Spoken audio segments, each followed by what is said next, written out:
So thank you very much, Kiko. I'd like to start the interview with a question that I think that so many people asked you before, but how does it feel to be a new member of the Megadeth? It feels great, and I'm very happy to be here, to be collaborating with them.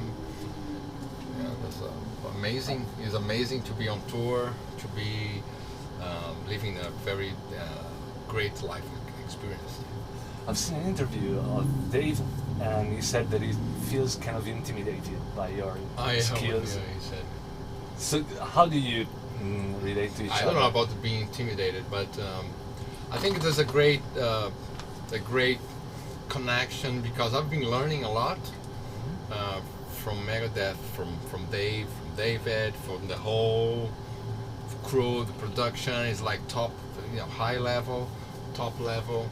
So I've been learning a lot in many ways. For example, I mean the touring, the professional level. I've been playing forever. I did all this. I did the Gods of Metal as well, but just like the little things here and there from a band like Megadeth, you can always learn. Also from Dave, being a band leader for many years, and also to be like the guitarist he is, the riffs, getting from the source. That's really amazing to learn like all this thrash metal riffs from the source, or with the guy who created that.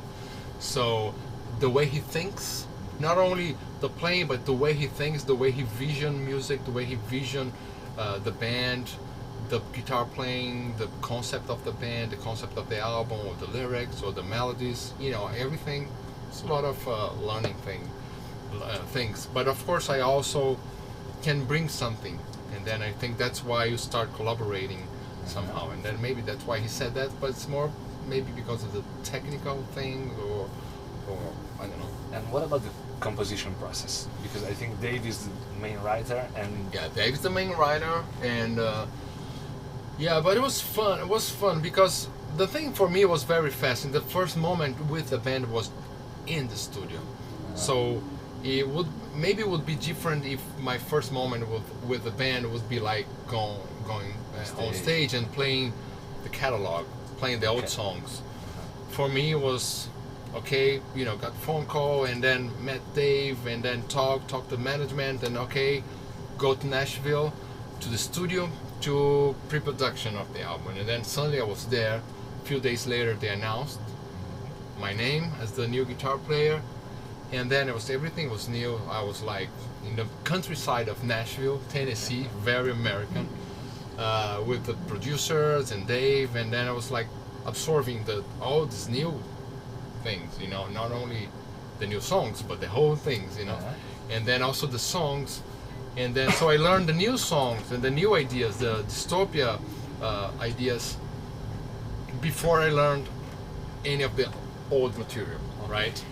But of course, during this moment that I was learning the new ideas, I was listening a lot. I knew Megadeth, but I was listening a lot to the old stuff to understand the whole timeline of the band, and to understand what works, what didn't work throughout the timeline of the band. So it's very important. What's the most challenging aspect of playing the old catalog? Because I think that every fan just thinks about the original song in the original record. So what's the most difficult thing that you had to do when you had to learn the old catalog? To learn the song.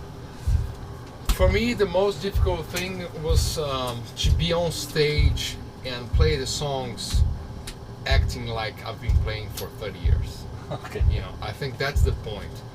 The songs are not, they're difficult in a way, but the thing is like how to look and how to, perform in a very natural way that you own the songs, so like the first show, and the first show is like I just learned the song, but I have to go on stage playing with the guys that have been playing those songs for 30 years, and I have to be in the same level as a performer. And how are we going to do that? So it's not only, is this like a difficult chord or not? This is not the point, So it's like how to perform. Like I know this song for such many years. You know how people would perceive that. You know, and of course there's some challenging solos. There's some challenging stuff. You know, and Dave is very particular and very picky the way I play the rhythms mainly. Yeah. The solos he doesn't. He trusts. Okay. Yeah, you know, kind of that I'm gonna do. He never really said something about the solos. Kind of, I think he trusts the way I'm playing. But the rhythm parts, because he's like his thing and his creation, he's like, you know, should mute a little bit more, should, you know, choke more, mute it more here. This one chord, just like, oh, don't play the A with the open string. It has to be the power chord in the 5th fret. Okay. Like this things that's is a very little things, but in the end, sounds more powerful because we're both playing together, and then that's very cool to learn from him. Talking about the rhythm part, am I right if I say that you're left-handed and you learn to play guitar? Yes, I'm left-handed. Yeah. And so was it? I don't know. I think that. Well, of course, I'm right-handed and I learned to play as a right-handed. So Yeah. it kind of messed me up if I think to play backwards. But is the rhythm, the Dave kind of rhythm? If it's difficult for me because Yeah. I'm left-handed. No, but I'm left-handed. But I've been playing guitar for like years since the beginning, so it's not the problem, you know. And is there something that kind of makes you? I don't know. I think that it gives you so much confidence in playing in this way compared to a right-handed guy. I don't know the strength of your dominant hand that is. I don't know. I don't know. This is a thing. You know, some people ask me. I don't know if you know, because if you look there in an orchestra and you're gonna see like 80 guys playing there, nobody's gonna see a violin play. You know, there must be like a lot of left-handed guys there. You don't see like a pianist trying to find a piano. It's like the rock lazy people that, you know, they turn like the drummers or like, I mean, because you can, you know. But like in another music environments, you wouldn't. You're not gonna see a flute guy playing here, you know. So it's like you find your ways to play, you know. I know it is. I remember in the beginning it was harder. I was using much more legatos in the beginning, hammer-ons. I remember that. Then I was like, oh, I have to practice guitar, and I was like practicing all the great alternate picking guys like you know, Steve Morse or Paul Gilbert, and I was like Audi Meola, and I was trying to practice harder, you know, and then I was trying to do the sweep picking things like Frank Gambale. It was very difficult. Maybe it was, if I would be playing like that, it would be easier, I don't know, but now, like so many years later, I don't think it matters. And you're still using your Ibanez signature? I use my Ibanez signature. So, and when the Ibanez guys offered you the chance to have signature guitar, what were your questions? What are you looking for in a guitar that fits your playing? Well, first, the Ibanez thing is for me is a great company, is a great guitar, but it goes beyond that, because when I was a teenager and in my like very late 80s to 90s, and I was like practicing guitar 16, 17 years old, all my heroes were using Ibanez. You know, all the the shredders or the fusion guys like Gambale or Scott Henderson, or the jazz guys like George Benson, Pat Metheny, John Scofield, or Steve Vai Satriani, Paul Gilbert, and all the guys that don't use anymore. I think, I don't know, like Vinnie Moore, or I don't know, I mean, all the guys that used to have Ibanez back then. And so for me, and I first had like a Brazilian guitar, then my first professional guitar was an Ibanez. So this years that was like in my bedroom playing guitar a lot was with this Ibanez, trying to be and to play like these guitar heroes. They were also using Ibanez. So I have this emotional connection with the brand, with the guitar, you know. And then later on, you know, a few years ago, maybe 3-4 years ago, I was approached by Ibanez, and they kind of, I was stoked by the fact that Ibanez, you know, because for me it was like, oh, you know, and I was like, I knew people from all the big companies, you know, guitar companies, but Ibanez, like, finally I'm meeting the Japanese guys from Ibanez. I had this thing, And then they came to me and offered to do a signature, and I was like, whatever you guys do is gonna be great for me. So I have more this feeling than anything else. But then I wanted to have.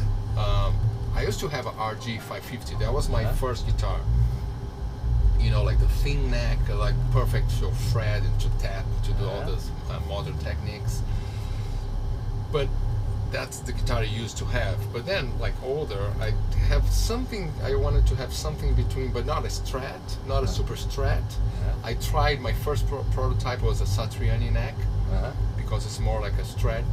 And then I tried to find something in between. A rounder, but not that thin like the C5 or the RG. Something in between that would be cool for the fusion stuff, for like a older kind of player, and also the shred, you know. And then it's kind of a super Strat. And then I took alder wood, which has this crispy sound and a flame maple top. And then the Marshall guys I know the guys that developed it, pickups, and they know what I played and what I wanted, so they kind of designed the pickup to match a more round kind of a player. It fits well with Megadeth, but it's not a metal guitar, super metal guitar. You can play metal if you want, you know, just tweak a little bit more like the distortion amps. But if you don't do it, you can play some fusion, you can have other possibilities with the guitar. That's what I want. And what kind of amp are you using with Megadeth? We have the Marshalls and the Fractals. And now I'm trying actually brought today the multi-amp from DV Marco. I was gonna try the Italian company. It's the first time you use it live today? Yeah, we're gonna connect now. I used some other situations, you know. I have one, but it didn't connect yet with the, I'm not gonna do it, probably not today, because we're gonna just do some connect and stuff. Maybe during the tour now, the European tour, we're gonna start, you know, using it with, you know, with the Marshall cabinets.